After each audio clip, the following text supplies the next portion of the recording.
Bom, pessoal, então, a aula de hoje, para mim, é a última aula de números complexos, ok? A gente finaliza hoje aqui com as dúvidas que vocês me pediram no chat da semana passada. Se você quiser colocar mais alguma dúvida aí no chat de hoje, pode ir colocando. Se der tempo, a gente faz, tá bom? Então, essa é a minha intenção, última aula de números complexos baseado nas dúvidas que vocês tiveram. Beleza? Então, vamos lá. Deixa eu compartilhar minha tela aqui. Bom, galera, algumas questõezinhas, como eu falei, então, ao objetivo da aula de hoje, questões que vocês pediram da semana passada no chat, tá? De dúvidas. Bom, primeira questãozinha que foi pedida foi essa questão aqui. Página 201, questão 31. Pessoal, essa questão já foi feita no dia 15/4. Então, quem pediu, dá uma olhadinha no vídeo que está lá dia 15/4, tá? E verifica se você consegue entender. Se você não conseguir, entre em contato com a gente que a gente tenta tirar suas dúvidas, tá bom? Então, vídeo do dia 15/4, tá no Classroom ou no YouTube. Você escolhe a forma melhor que você acha de encontrar esse vídeo, tá? A mesma coisa está na questão 28. A questão 28 também foi feita no dia 15/4. Como está gravadinha lá, quem pediu, dá uma olhada, tá? E se no final da aula a pessoa já olhou e no final da aula sobrar um pouco de tempo, a gente pode ficar para tirar as dúvidas disso, tá bom? Sem problema nenhum, eu posso refazer. Mas não acho legal refazer para todo mundo, porque eu já fiz essa questão, tá? A gente pode fazer no final da aula, quem pediu.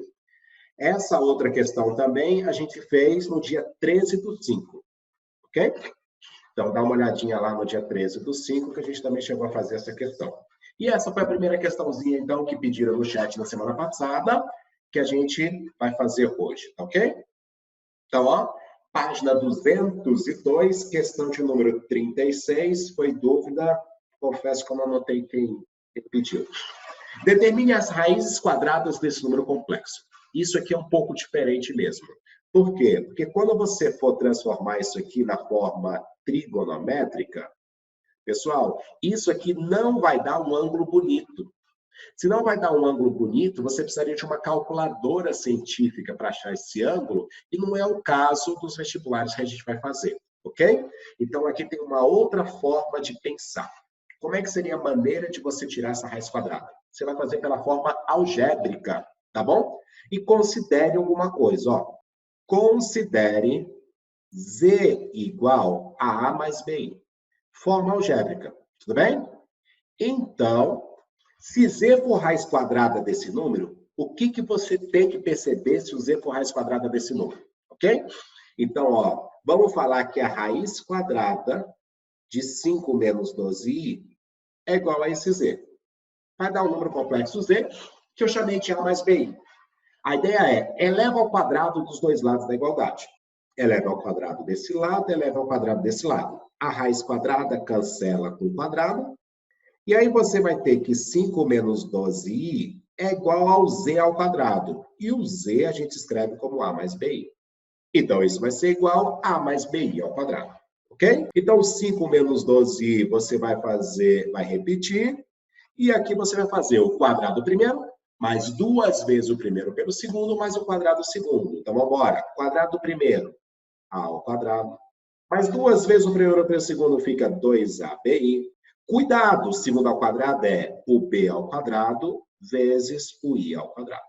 No lugar do I quadrado, o que eu posso colocar no lugar do I quadrado? Menos 1. Se no lugar do I quadrado eu colocar menos 1, a minha expressão vai ficar 5 menos 12 igual a ao quadrado. Esse termo fica menos b ao quadrado, mais 2abi. E agora a gente usa o papo da igualdade de números complexos, tá bom? Quando dois números complexos são iguais, quando a parte real foi igual à parte real, e quando a parte imaginária foi igual à parte imaginária. Então, nesse caso, essa aqui é a parte real, a ao quadrado menos b ao quadrado vai ser igual ao 5. E essa aqui é a parte imaginária. 2ab é igual a menos 12. E aí o problema se resume a fazer o quê? Nada mais, nada menos do que um sistema de duas equações com duas variáveis. Só é praticável fazer nessa forma, na forma algébrica, e aí você eleva ao quadrado os dois lados, se for raiz quadrada. tá bom? Se for uma raiz cúbica, cara, aí não dá para fazer assim, já fica complicado. Uma raiz quarta fica mais difícil ainda, ok? Só é viável esse método para raiz quadrada. Então, se cair no vestibular, com certeza é raiz quadrada, e aí você tem uma outra forma de você pensar, tá bom? Olha o que eu vou fazer aqui para resolver isso. Eu vou dividir essa equação por 2. Então, a primeira equação a gente copia igualzinha, a ao quadrado menos b quadrado igual a 5. E a segunda equação dividida por 2 vai ficar aqui AB igual a menos 6. Aqui você pode isolar uma letrinha, substituir aqui, você vai chegar numa equação do segundo grau, vai fazer Bhaskara. Mas eu não vou fazer por Bhaskara. O que eu vou fazer aqui? Ó? Eu vou elevar essa equação ao quadrado. Essa primeira equação eu vou copiar igualzinha, a ao quadrado menos b ao quadrado igual a 5. E a segunda equação eu levo ao quadrado. Então vai ficar aqui a ao quadrado vezes b ao quadrado igual a 36. E aqui eu vou resolver por soma e produto, tá bom? O que eu quero? Eu quero dois números que multiplicados dê 36 e que subtraídos dê 5. Agora, atenção. O primeiro número eu vou chamar que é a ao quadrado, ó. A ao quadrado é o primeiro número. E o segundo número vai ser b ao quadrado. B ao quadrado vai ser o segundo número, ok? Dois números que multiplicados dê 36. Lista todo mundo que você conhece que multiplicado dá 36. 1 vezes 36. 2 vezes 18 também dá 36. 3 vezes 12 também dá 36. 4 vezes 9 também dá 36. E 6 vezes 6 também dá 36. Então, a minha dupla de números é uma dessas. Qual que eu vou escolher? Aquela cuja diferença, a diferença delas dá 5. Essa diferença aqui é 35, essa diferença é 16, essa diferença dá 9, essa diferença aqui ó, é 0, a única diferença que dá 5 é essa. Então, os números que eu estou procurando são 4 e 9, ok? Agora, a diferença deu 5, positivo. Conclusão, o maior número é esse, que é o 9, e o menor número é esse, que é o 4. Porque 9 menos 4 vai dar o 5. Conclusão, a ao quadrado é igual a 9 e b ao quadrado é igual a 5. É igual, desculpa, a 4. Dava para fazer por Bhaskara. Isolava uma letrinha de uma equação, substituía na outra e você faria por Bhaskara. Mas eu acho que assim é mais rápido. Então vamos lá. Daqui você tira a raiz quadrada. Esse A, cuidado, na hora que você tirar a raiz quadrada aparece mais ou menos 3. E aqui quando você tira a raiz quadrada, vai ficar que o B é igual a mais ou menos 2. Tudo bem? Beleza? E agora, o que eu tenho que decidir? Atenção, ó, eu tenho que voltar para essa afirmação aqui.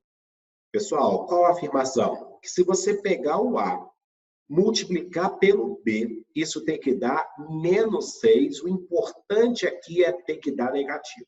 Quando que eu multiplico dois números, o resultado dá negativo? Quando eles têm sinais diferentes.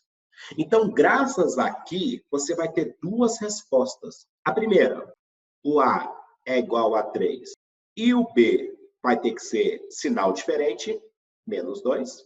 Ou a segunda resposta, o A é igual a menos 3 e o B tem que ter sinal diferente, o B tem que ser igual a 2. Conclusão, tem duas respostas para cá. A primeira resposta vai ser igual a 3 menos 2i, porque é A mais B a resposta. E a segunda resposta da raiz quadrada é menos 3 mais 2i.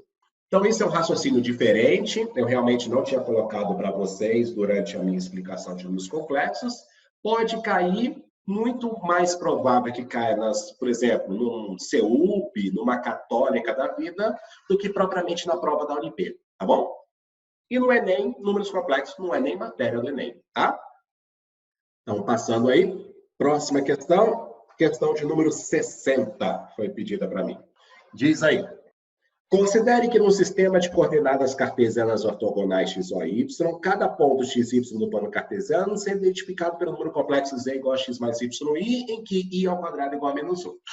De verdade, esse texto está presente em todas as questões de números complexos que tem na UNB. Então, quando você começar a falar assim, considere plano cartesiano, nem lê, tá bom? Já passa direto. Por quê? Porque é sempre o mesmo texto padrão de comparar um ponto de coordenada xy a um número complexo da forma algébrica x mais y. Então, sempre a mesma coisa, tá? Joga os itens 1 e 2 e faz o que se pede no item 3, que é do tipo C. Item 1. Se o quadrado de vértices z barra menos z e menos z barra tiver área igual a 36 unidades de área. Então, primeiramente, ele fala que isso é um quadrado, ok? Se o quadrado com esses camaradas aí. Então, vamos lá. Vamos desenhar o plano de Archan-Gauss, eixo real, eixo imaginário. E aí eu vou localizar o número complexo z como sendo A mais BI, ou seja, andou para frente A e subiu B. E aqui está o ponto Z, o afixo, né, que a gente chama na teoria de complexo. Z, ok? Quem que vai ser Z barra, pessoal? Z barra é o conjugado de Z. Z barra significa dizer que você só troca o sinal da parte imaginária e é uma reflexão do ponto em relação ao eixo real. Então, quem seria Z barra? O A continua sendo A, só que ao invés de subir B, você desce o tamanho B. Esse aqui vai ser o ponto do Z barra, conjugado do Z, A menos BI. Então, se o Z é A mais BI, o Z barra é A menos BI. Quem vai ser o menos Z? Bom, o menos Z é trocar o sinal dos dois, tanto da parte real quanto da parte imaginária. Ou seja, você vai trocar o sinal da parte real, que vai ficar menos A, então você vai andar A unidades para trás, e você vai descer, que você também vai trocar o sinal da parte imaginária, então vai estar aqui. Esse é o número complexo menos Z. E por fim, quem é menos Z barra é o conjugado do menos Z, ok? Então você vai fazer o quê? Você vai colocar esse ponto agora para frente, para trás e subir, né? Então, esse aqui é o menos Z barra. Bom, o que ele quer? Ele quer ligar os 4 números complexos e ele quer que os 4 números complexos, na hora que você ligar esses 4 números complexos, Z barra, menos Z e menos Z barra, isso dê um quadrado de área 36 unidades. Então, diga para mim, como é que é a formulazinha da área de quadrado? A área de quadrado é L ao quadrado. Bom, se a área ele falou que é 36, 36 é igual a L ao quadrado. Conclusão, esse L é igual a 6. Aqui eu não preciso colocar mais ou menos 6. Por que eu não preciso colocar mais ou menos 6? Porque aqui é geometria, é lado. Lado não precisa ser negativo. Tudo bem? Atenção, o lado vale 6. E se isso é um quadrado, significa dizer outra coisa. É que esse tamanho aqui, ó, é igual a esse, ok? Se o lado todo vale 6, atenção, ó, o lado do quadrado vale 6, quer dizer que o tamanho aqui de cima vale 3 e esse tamanho aqui vale 3. A mesma coisa você pode falar aqui, ó, esse lado vale 6. Significa dizer, então, que esse tamanho aqui vale A, vale 3, e esse tamanho A também vale 3. Ou seja, ele andou para frente 3 e subiu 3, e nos outros quadrantes ele fez a mesma coisa. Pergunta do cara, quanto vale o módulo de Z? O que é módulo? Módulo é a distância que o ponto está da origem. Então, o módulo vai valer esse tamanho. Pessoal, aí para encontrar esse módulo, você pensa no Pitágoras, né? Você pensa no triângulo retângulo, mas aqui eu posso pensar que se esse tamanho for 3, esse tamanho for 3, esse tamanho vai valer a diagonal desse quadrado pequeno de lado 3. Esse tamanho também vai valer 3 raiz de 3. Então, isso é o módulo de Z. O módulo de Z vai ser 3 raiz de 3. O que torna o primeiro item um item errado. Professor, Diga. não seria 3 raiz de 2? Opa, verdade. Não é 3 raiz, é L raiz de 2, né? Obrigado. Me confundi, ó. É 3 raiz de 2. Vou colocar de novo então aqui. Então, esse tamanho é a diagonal de um quadrado de lado 3, então é 3 raiz de 2. Isso é o módulo de Z igual a 3 raiz de 2. Item 2. Ele pergunta, se o número complexo Z1 é dado por essa forma trigonométrica, módulo meio, argumento 15 graus. E o número complexo Z2 é dado por essa forma trigonométrica, módulo 3, argumento 45. Então ele pergunta, será que o Z2 é o Z1 elevado ao cubo vezes 24? Então é isso que eu vou fazer, né? Primeiro, eu vou fazer quanto é que vale 24 vezes o Z1 elevado ao cubo. Ou seja, 24 vezes, quem é o número complexo Z1? É esse, né? Eu vou colocar como meio, cis de 15. E isso ele quer elevar ao cubo. Potenciação na forma trigonométrica. Módulo eleve ao expoente. Então, vai ficar meio elevado ao cubo, vai ficar 1 ao cubo dá 1, 2 ao cubo dá 8. Cis de argumento, multiplique-o pelo expoente. Então, vai ficar 15 vezes 3, vai dar 45. E isso aqui está sendo multiplicado por 24. Bom, simplifica. 24 dividido por 8 vai dar 3. Esse número ficou 3, cis de 45. Pergunto, pessoal, isso é o Z2? Módulo 3, argumento 45, o item é correto. Esses dois itens de boa, né, pessoal? Isso aí, se cair na teoria de complexo, a gente tem que encarar. Então, vamos lá. Próxima. Item 3, vou mudar de slide. Item 3, o cara pergunta para nós a raiz cúbica de... Beleza? Primeiro passo, vamos transformar o I para a forma trigonométrica. E para desenhar na forma trigonométrica, significa dizer que eu desenho a bagaça no plano de Argand-Gauss. O I, ele simplesmente subiu uma unidade. Quando você sobe uma unidade, você encontra o número I. Ou seja, quanto é que vale o módulo? Vale 1, porque ele subiu uma unidade e a distância dele até a origem. Cis de, quanto é que vale o argumento dele? 90 graus, já que ele girou esse ângulo, que seria 1/4 de volta, cis de 90 graus. E eu quero tirar a raiz cúbica disso. 3 regrinhas para tirar a raiz cúbica. A primeira regrinha é: a raiz cúbica de um número gera como solução 3 números complexos, que eu vou chamar de Z1, Z2 e Z3. Segunda regrinha, todas as raízes terão o mesmo módulo. Então, qualquer raiz ZK vai ter o mesmo módulo, que é essa conta, raiz cúbica de 1. Que dentro dos reais, isso é apenas 1, né? Na verdade, dentro dos reais positivos, é apenas 1. Significa dizer que a primeira solução tem módulo 1, a segunda solução tem módulo 1, a terceira solução tem módulo 1, e o que difere uma solução da outra não é o módulo, o que difere uma solução da outra é o seu argumento. E os argumentos estão em PA, cujo primeiro termo é igual a θ sobre n, nesse caso, 90 graus dividido por 3, e de razão igual a 360 graus sobre n, 360 graus dividido por 3. Conclusão, 90 dividido por 3 vai dar 30 graus. E 360 dividido por 3 vai dar 120. Então, começa no 30 e anda de 120 e 120. Ou seja, 120 mais 30 dá 150. E 150 mais 30 vai dar 270. Esses são os 3 pontos. Um cis de 30, um cis de 150, um cis de 270.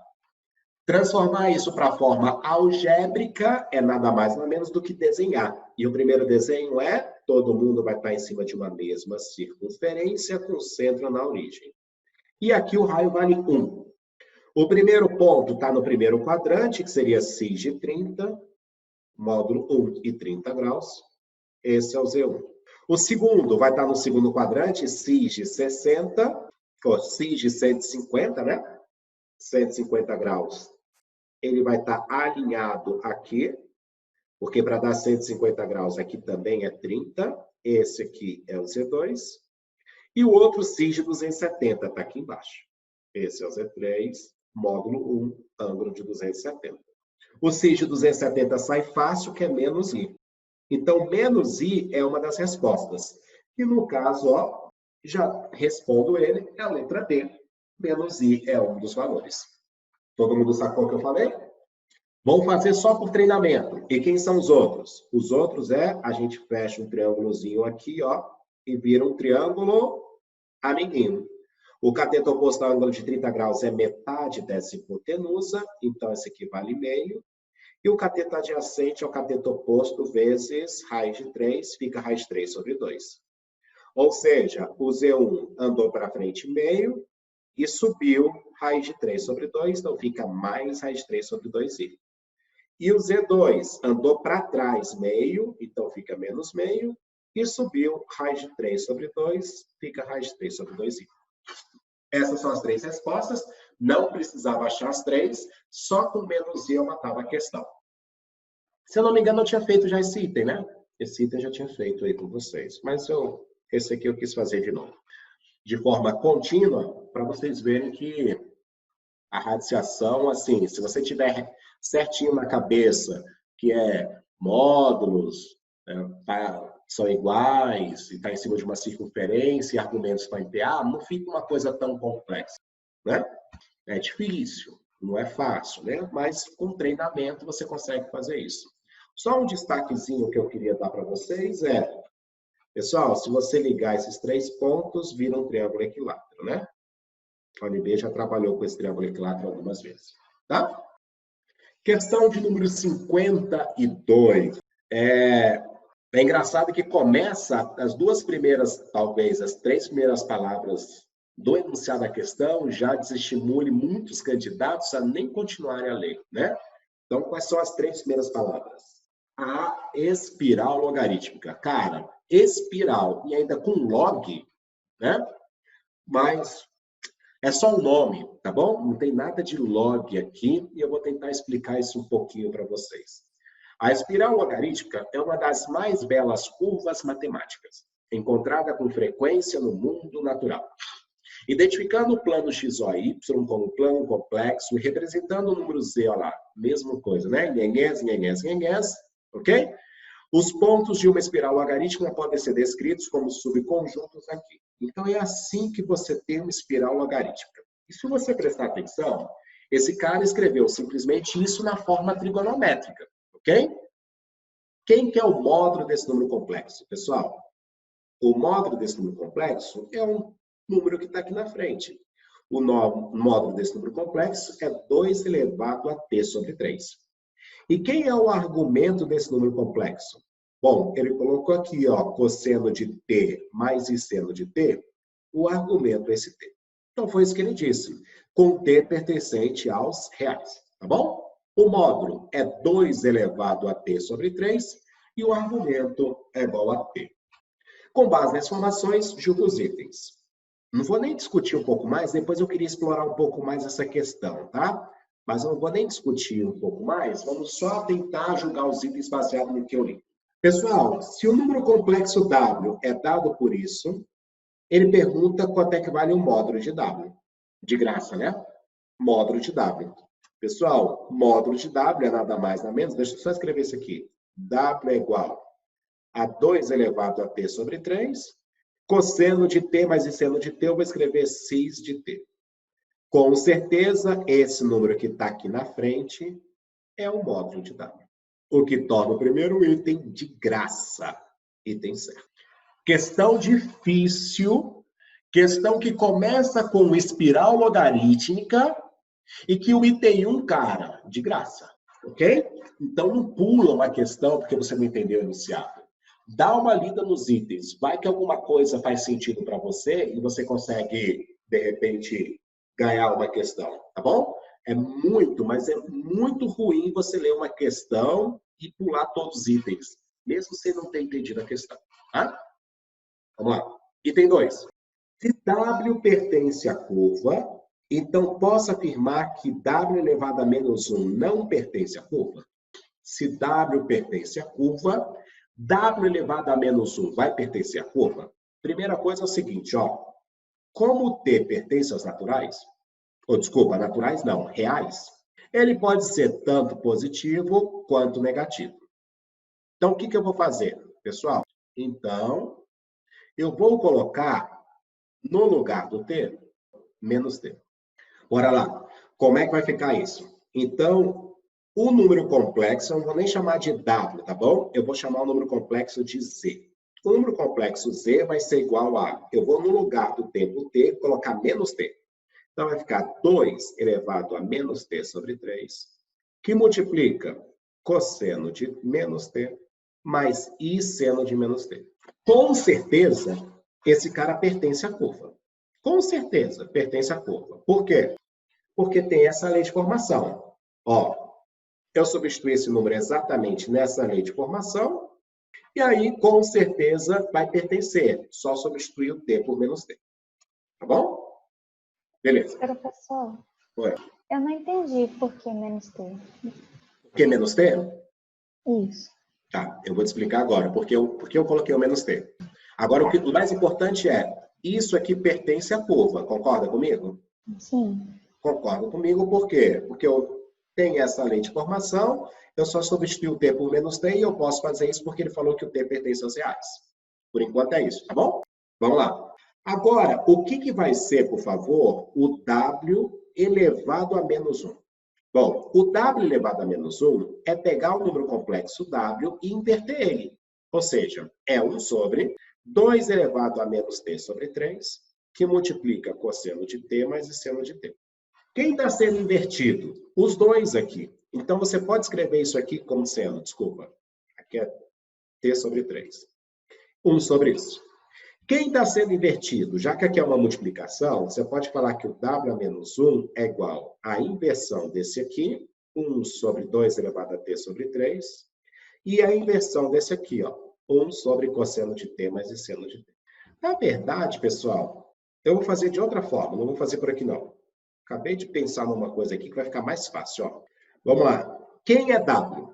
Bom, o w é 2 elevado a t sobre 3, que multiplica cosseno de t mais seno de t.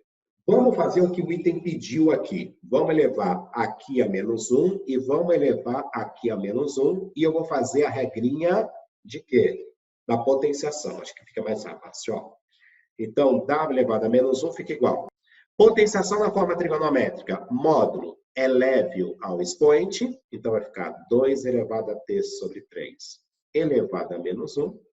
Argumento, multiplique-o pelo expoente, então vai ficar cosseno de t vezes menos 1, mais i seno de t vezes menos 1. Bora lá. Então, esse aqui vai ficar 2 elevado, multiplica os expoentes, potência de potência, conserva a base 2 e multiplica os expoentes, então vai ficar menos t sobre 3, que multiplica cosseno de menos t, mais i seno de menos t. Isso é o w elevado a menos 1. Pergunto, esse número pertence à curva? Certo ou errado? Certo. Que foi exatamente o número laranja que a gente tinha colocado aqui. Ó. Por isso eu coloquei menos t. Eu já tinha previsto isso. Então, primeiro eu concluí. Se eu substituir o t pelo menos t, pertence à curva. Beleza. E depois eu fiz o quê? Elevei o w a menos 1. Na hora que eleva o w a menos 1, coincide em substituir o t pelo menos t. Então, por isso que pertence. Ficou claro? Professor, mas quando não pertenceria?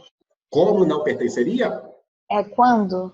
Quando? Por exemplo, se ele tivesse colocado aqui, ó, que esse número pertencente aos números naturais positivos. Entendi. Aí, por exemplo, não pertence. Sabe outra coisa que não vai pertencer a essa curva? O conjugado. O conjugado não pertence. Por que o conjugado não pertence? Porque no conjugado, aqui vai ficar menos t. Quem é o conjugado? Deixa eu escrever aqui do lado. Ó. Quem vai ser o conjugado? O conjugado é o módulo você mantém e o argumento você inverte. Lembra que isso é o conjugado? Conjugado tem o mesmo módulo, ao invés de rodar t na direção anti-horária, você roda t na direção horária. Isso aqui é o conjugado. Esse número, ele não vai pertencer à curva E. Por quê?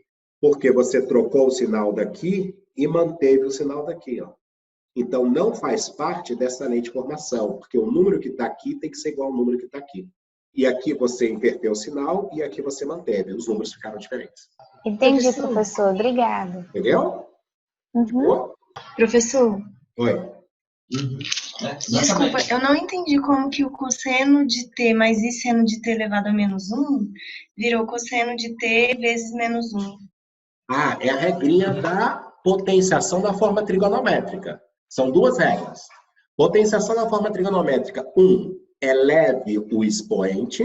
Desculpa, o módulo eleve ao expoente. E o argumento você multiplica pelo expoente. O argumento daqui, ó, vale t. O que você tem que fazer com esse argumento? Multiplicar pelo expoente, que é menos 1. Por isso que eu fiz a multiplicação, ó. Aí por isso que ficou menos t. Entendeu? Então vamos lá. Próximo slidezinho aqui. Item 3. Se t é maior que 6, se o t for maior que 6, então esse ponto é exterior à circunferência com centro na origem raio 4? Para julgar esse item, pessoal, a primeira coisa que eu vou fazer é assim, ó, para t igual a 3. Ou, desculpa, para t igual a 6. Ele perguntou t maior que 6. Eu vou julgar primeiro para t igual a 6 e eu vou analisar o que acontece, tá bom? Como é que vai ficar o número complexo W? O número complexo W vai ser igual a 2 elevado a 6 dividido por 3, que multiplica x de 6. Ou seja, W vai ser igual a 2 elevado a 6 dividido por 3, vai dar 2, x de 6. Esse W é igual a 4x de 6. Bem, 6 não é um ângulo que a gente está acostumado. 6 não é um ângulo conhecido. Tudo bem? Mas o módulo igual a 4, eu consigo analisar o que é isso. O que é módulo igual a 4? É distância do ponto até a origem igual a 4. Gente, você conhece vários números que têm módulos iguais a 4. Quais são os vários números que têm módulos iguais a 4? Todos os números estão em cima de uma circunferência de centro na origem e de raio igual a 4. Ok? Então, com certeza, esse ponto W vai estar em cima dessa circunferência. Vamos supor que ele esteja aqui, sei lá. Esse 6 não é 6 graus, tá, pessoal? Esse 6 é 6 radianos, tá bom? Só toma cuidado com isso. São 6 radianos, tá? Que, na verdade, não é nem aqui, ó. Uma volta completa é 2π, que dá 6,14, né? Então, o 6 vai estar mais ou menos aqui. Então, aqui é o W, tá bom? Tem módulo igual a 4 e argumento igual a 6, que é um pouquinho menos que 6,28. Então, vai estar no quarto quadrante. Bem, o que ele pergunta? Se o t for maior que 6, ele quer colocar um t maior que 6. Se você substitui esse cara por um número maior do que 6, eu pergunto, o módulo vai aumentar ou o módulo vai diminuir? Se você substitui por um número maior do que 6, esse módulo vai aumentar. Se esse módulo vai aumentar, significa dizer que essa distância vai aumentar. E se essa distância vai aumentar, pessoal, pergunto, esse ponto vai ficar exterior à circunferência com o centro na origem de raio igual a 4? O item é o item correto. Para o t igual a 6, fica em cima da circunferência de raio 4. Para o t maior que 6, vai ficar exterior a essa circunferência de raio 4. E o último item, então, item 4. Vamos lá. Se W1 é dado por esse número complexo e o W2 é dado por esse número complexo, então a diferença desses dois elementos independe do ponto T? A diferença desses dois caras é independente do ponto T? Na verdade, o módulo da diferença, né? Ele não pediu a diferença, só pediu o módulo da diferença. Então, vamos lá. Bora. Eu quero fazer, então, W1 menos W2. Então, eu quero fazer 2 elevado a t sobre 3, que multiplica cosseno de t mais seno de t. Eu vou colocar sin de t aqui. Que multiplica sin de t, menos o segundo, que é 2 elevado a t mais 2π sobre 3.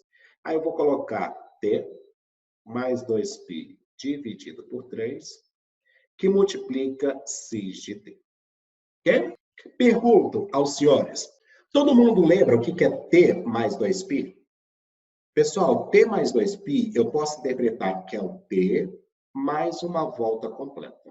Como ângulo, né? Porque é t mais 2π é t mais uma volta completa. Tudo bem? Então, se você está aqui no ciclo trigonométrico e você está em cima do ângulo t, pessoal, o t mais 2π é um arco côngruo. Então, esse número complexo fica 2 elevado a t sobre 3, sin de t, menos 2 elevado a t mais 2π sobre 3, cis de t.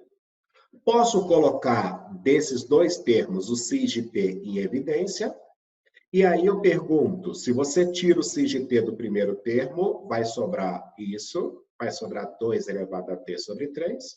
E se você tira o cis de t do segundo termo, vai sobrar isso, vai sobrar 2 elevado, então, menos 2 elevado a t mais 2π sobre 3.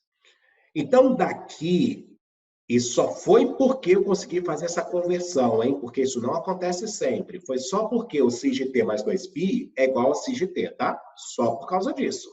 Então, daqui, eu posso concluir que o módulo de W1 menos W2 é simplesmente 2 elevado a t sobre 3 menos 2 elevado a t sobre 3 mais 2π sobre 3. Minha pergunta é, esse módulo independe de t? A minha pergunta é, eu posso cortar esse 2 elevado a t sobre 3 com esse 2 elevado a t sobre 3? Foi isso que ele perguntou. A resposta é não. Não posso fazer esse corte, isso não está certo. Tudo bem? Porque você tem um outro termo aqui. Se você desenvolver um pouco melhor, você pode falar que isso aqui é 2 elevado a t sobre 3 menos soma de expoentes. Você pode falar que é 2 elevado a t sobre 3 vezes 2 elevado a 2π sobre 3. Então, nessa soma de expoentes, você pode transformar num produto de potência com a mesma base. E esse cara não pode ser cortado com esse. Você não pode subtrair esses dois e isolar o t.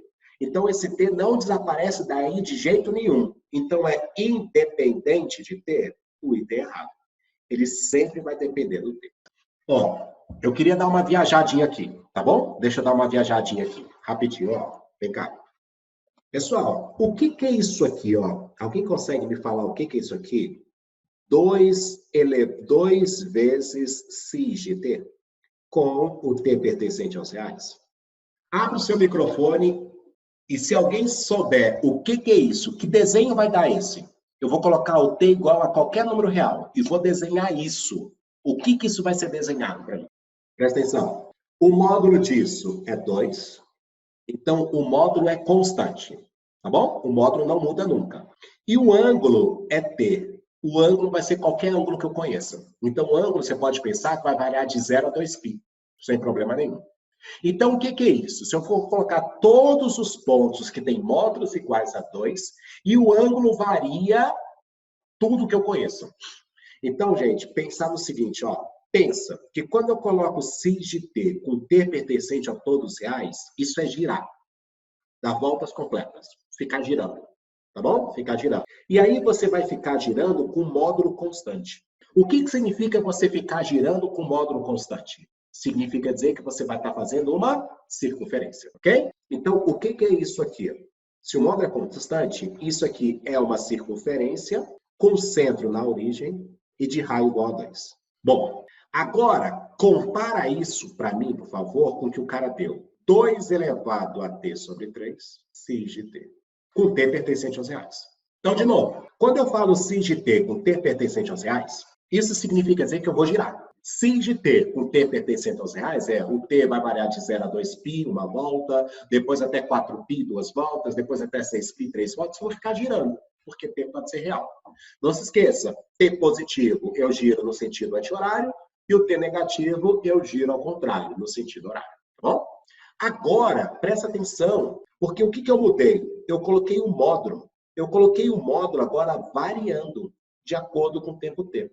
Então, isso aqui não é mais constante.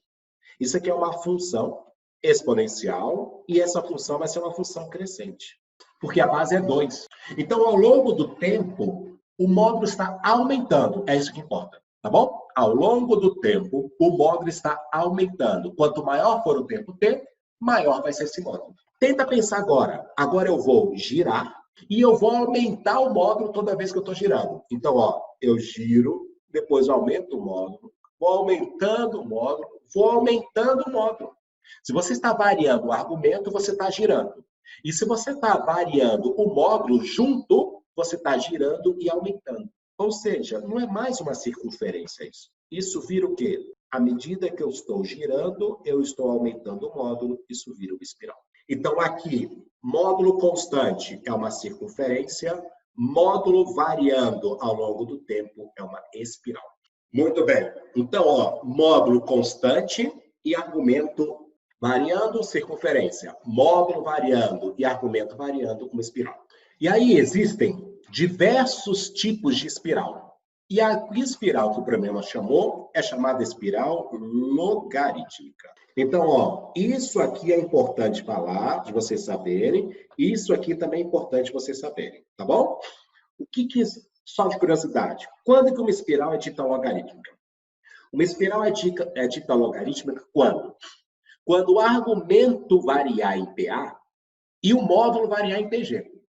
Quando o argumento varia em PA e o módulo varia em PG, a espiral é dita espiral logarítmica. Tá bom? Bom, o argumento é T. Se é T, isso é uma função polinomial do primeiro grau. E uma função polinomial do primeiro grau está associado a PA. A gente vai estudar isso. Ok? Já o argumento é uma função do tipo exponencial. E uma função do tipo exponencial está associada a PG. Beleza? Então, quando o argumento tiver uma função do primeiro grau, PA, e o módulo tiver uma função exponencial, PG, a espiral é dita espiral logarítmica. Isso é curiosidade. Tá? Estou falando só para vocês terem de curiosidade. Beleza, galera? Vamos lá? Eu acho que dá tempo para fazer mais uma questãozinha aí. Então, vamos embora para a questão número 59, que também foi pedida semana passada no chat. A figura 1 ilustra um tipo de nanotubo, ou seja, um tubo com dimensões nanométricas constituído unicamente de átomos de carbono. Não coloquei a figura 1 na questão. Se esse nanotubo fosse aberto em um plano, seus átomos ficariam dispostos em uma estrutura semelhante à ilustração da figura 2. A figura 2 está aí. Nessas figuras, os hexágonos são regulares, tudo hexágonos regulares, com lados iguais a 1 nanômetro, que é a unidade usada no eixo X e no eixo Y do sistema cartesiano XY. A origem desse plano complexo coincide com o centro do hexágono sombreado, os pontos de P1 até P6. O ponto P0, de coordenada x0 e y0, está associado ao número complexo Z0, x0 mais y0i. Então, ele fez essa associação. Ok? Então, os pontos de P1 até P6 estão associados aos complexos Z1 até Z6. Foi isso que ele falou. A partir disso, julga os itens. Bom, então o mais importante que o enunciado me falou é hexágonos regulares de lado 1. Foi isso que ele me falou. Julgando os itens, primeiro item, item 1. Pessoal, a equação da reta L2. A reta L2 é essa reta aqui, ó. Essa que eu estou destacando em preto aqui. A equação da reta L2 é paralela ao segmento de reta que liga os pontos P3 e P4, é paralela ao segmento de reta que liga os pontos P3 e P4. Então, está perguntando se essas duas retas são retas o quê? Paralelas. Bom, o que interessa é, pessoal, é um hexágono. E é um hexágono regular. Todo e qualquer hexágono regular pode ser subdividido em quantos o quê? Em 6 triângulos equiláteros. Basta você fazer essas 3 diagonais. Tudo bem? Se isso é um triângulo equilátero, significa dizer que esse ângulo sai fácil. Esse ângulo é um ângulo de 60 graus. Então, com certeza, esse segmento aqui, ó, ele está inclinado aqui, segundo o ângulo de 60 graus. Ok? E qual é o outro segmento? Ó, o outro segmento está ligando 2 vértices opostos. O outro segmento, galera, é como se ele estivesse aqui, ó, ligando 2 vértices opostos, que também é um ângulo de 60 graus. Então, esse aqui também é o ângulo de 60 graus. Se esse segmento que está aqui por causa do triângulo equilátero, ó, por causa desse triângulo equilátero, é de 60 graus, e esse segmento, por causa do triângulo equilátero, também é 60 graus, significa dizer que essas duas retas são retas paralelas? O item 1 é um item correto. Mas continuando o item, olha lá, olha lá, olha lá. Mas, gente, além de perguntar, é paralela? Ele perguntou isso, certo, o item é certo. Mas ele é da forma y igual a x mais b? Bom, a gente sabe que uma equação de reta é y igual a ax mais b. em que esse A é chamado coeficiente angular. E o coeficiente angular é dado pela tangente do ângulo de inclinação, que nesse exemplo é a tangente de 60. Ou seja, então esse A é tangente de 60 que dá raiz de 3. Olha aí, então essa reta, na verdade, é do tipo raiz de 3x mais b. Então, ele é da forma x mais b, ele está perguntando se o coeficiente angular é 1, o que torna o item, então, não certo. Por todo o item é o item errado. Parte dele está certa, mas a outra parte está errada. Verifica se o primeiro item, se o que eu falei ficou claro. Pessoal, alguém pode me falar? Para o coeficiente angular ser igual a 1, se for igual a 1x mais b, para o coeficiente igual a 1, tinha que ser tangente de que ângulo? Tangente de 45, tá bom? Então, o ângulo tinha que estar inclinado de 45 graus para ser x mais b, 1 vezes x mais b. Como é 60, é raiz de 3x mais b. Item 2. A reta L1, indicada na figura 2, passa pelo ponto P1 e P3. Então, está passando pelo ponto P1 que está aqui, P3 que está aqui. Também passa pelo ponto menos 2, raiz de 3. Ele está perguntando se passa pelo ponto menos 2, raiz de 3. O que interessa aqui é, isso aqui é um triângulo equilátero. De lado quanto? O problema me falou, de lado 1. Beleza? Então, esse tamanho vale 1. Esse tamanho é ao lado do hexágono, que também vale 1. Então, quando ele fala menos 2, quer dizer que andou 2 unidades para trás. Andar 2 unidades para trás significa dizer, então, que esse tamanho andou 1 unidade, que é esse lado, outra unidade, que é esse lado. E aí, esse ponto subiu quanto? Então, ele está perguntando quanto é que vale esse ponto aqui, quanto é que vale essa distância. Vamos falar aqui do triângulo equilátero, ó. Então, quanto é que vale esse tamanho mais esse tamanho?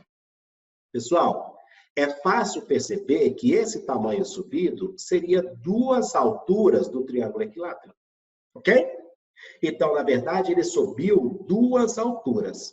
Como é que é a mesma altura do triângulo equilátero? A altura do triângulo equilátero é L, raiz de 3 dividido por 2. Isso é a altura do triângulo equilátero. Posso cancelar o 2 de baixo com 2 de cima, e esse L, o problema me disse que o lado desse triângulo vale 1, então vai ser igual a 1 vezes raiz de 3, que é o próprio raiz de 3. Então, com certeza, se eu andei 2 unidades para trás, esse tamanho subiu raiz de 3, o que torna o segundo item um item correto. Beleza? Item 3. Item 3 é o próprio conceito, tá bom? Conceito apenas, ó. Todos os elementos de Z1 até Z6 satisfazem a equação Z a sexta igual a 1. Então, vamos lá. A equação que ele quer é Z a sexta igual a 1. Ou seja, ele quer que você pegue e tire a raiz sexta de 1. A raiz sexta de 1, com certeza, vai ter 6 soluções. Do Z1 até o Z6. Todas as soluções terão módulos iguais a 1. Significa dizer que todo mundo vai estar em cima de uma circunferência de centro 1 e vai estar em cima de um hexágono. Por quê? Porque você vai dividir a circunferência em 6 partes iguais. E esse hexágono é exatamente o hexágono que o cara deixou na figura, né? Então, todo mundo vai ter módulo igual a 1, ok? Isso é verdade. E vai dividir a circunferência em 6 partes iguais. Ok, verdade. O item 3 é o item correto. Último item, por favor, item 4.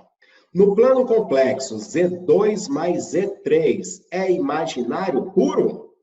Ele quer saber Z2 mais Z3. Deixa eu colocar nesse plano aqui, que eu fiz um zoom, aqui sendo o eixo real, aqui sendo o eixo imaginário.